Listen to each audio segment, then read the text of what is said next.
क्या आप भी अपनी बालकनी को एक नया लुक देना चाहते हैं और आप सोच रहे हैं कि उसको थोड़ा-सा गार्डन लुक दिया जाए और उसमें बैठ कर के चाय की चुस्कियाँ लिए जाएँ? तो भाई इसमें आपको सारी बातें क्लियर हो जाएँगी, कैसे करना है, कैसे बनाना है, क्या लगाना है, क्यों लगाना है। तो नमस्कार दोस्तों, मेरा नाम है पंकज और आप देख रहे हैं इंटीरियर होम एक्सपर्ट, जहाँ होगा बजट में क्वालिटी का काम और स्कैमर्स परेशान। ये मेरी टैगलाइन है कंपनी की, ध्यान रखना, इसी से ही हम पहचाने जाते हैं। फर्स्ट पॉइंट है, आपको नॉर्मल टाइल नहीं लगवानी। नॉर्मल टाइल अगर आपने लगवा दिया तो वो ही नॉर्मल जैसा ही दिखना है। तो आपको क्या लगवाना है? आपको लगवाना है वहां पर वुडन डेक टाइल। जी हाँ, थोड़ी सी महंगी पड़ती है पर लेकिन आपको फील नेचुरल दे देती है। दूसरा, एंटी स्किट होती है और बारिश का मौसम है तो बारिश पड़ी है तो ऐसा है कि उसके नीचे से निकल जाता है पानी और आपका ना तो आपको मॉपिंग करने की जरूरत पड़ती है उसमें, ना उसको डस्ट साफ करने की जरूरत पड़ती है। तो आपका नीचे फ्लोर है एकदम क्लीन एंड क्लियर रहता है और आपकी seat safety point of view से एंटी स्किड है तो आप फिसलेंगे भी नहीं। आपका 11वां फ्लोर है, 10वां फ्लोर है तो आपको उसकी भी प्रॉब्लम नहीं होगी। नेक्स्ट पॉइंट है, आपको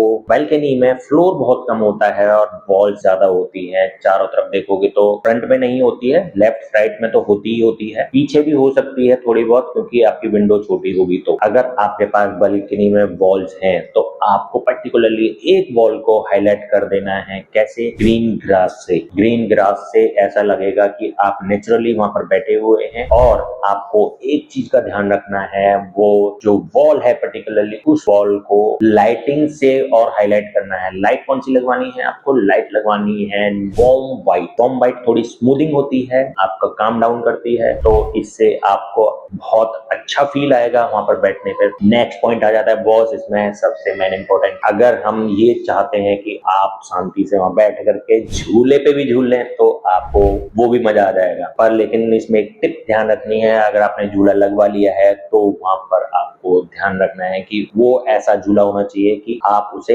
एक वॉल पे हैंग कर सकें। अगर आपने वैसा नहीं किया तो अगर हो, मान लो आपने 10वें फ्लोर पे, 11वें फ्लोर पे है या फिर विंड मतलब हवा तेज चल गई है, आंधी तूफान आ गया है, तो आपको ऐसा लगेगा कि आपका झूला गया। वो बार बार झूलेगा, आपकी विंडो को भी तोड़ सकता है, बाहर भी गिर सकता है। तो आपको इस तरीके का झूला बनवाना है जो कि आपका हैंग हो जाए वॉल पे और आप टेंशन फ्री होकर के कहीं पे भी बाहर भी जा सकते हैं और अपना झूले का आनंद ले सकते हैं। भाई झूले को भी इस तरीके से हैंग करना है आपने कि अगर आपने हैंग किया है, ऐसा ना हो कि नॉर्मल हुक होता है उस पे हैंग कर दिया। आपको प्लेट लेनी है, चकोर प्लेट लेनी है, उसमें 4 छेद करवाने हैं जिसमें से 4 फास्टनर लगेंगे एक हुक में और उसमें इस तरीके से हुक लगवा देना है जिसमें से आपकी रस्सी जाएगी और हैंग हो जाएगी। ऐसे ही दूसरा हुक बनवाना है, इससे क्या है वो बहुत सॉलिड हो जाएगा, कभी निकलेगा नहीं। और सिंगल फास्टनर लगवा दिया तो हो सकता है चांसेस कि आप बैठो और बच्चे भी साथ में बैठ गए तो दिक्कत हो जाएगी और वो गिर सकता है। बालकनी है, सेफ्टी का ध्यान रखना है और इतनी ज्यादा स्विंग का नहीं बनवाना है कि बच्चे उस पर ज्यादा तेज झूलने लग जाएं और बालकनी से बाहर का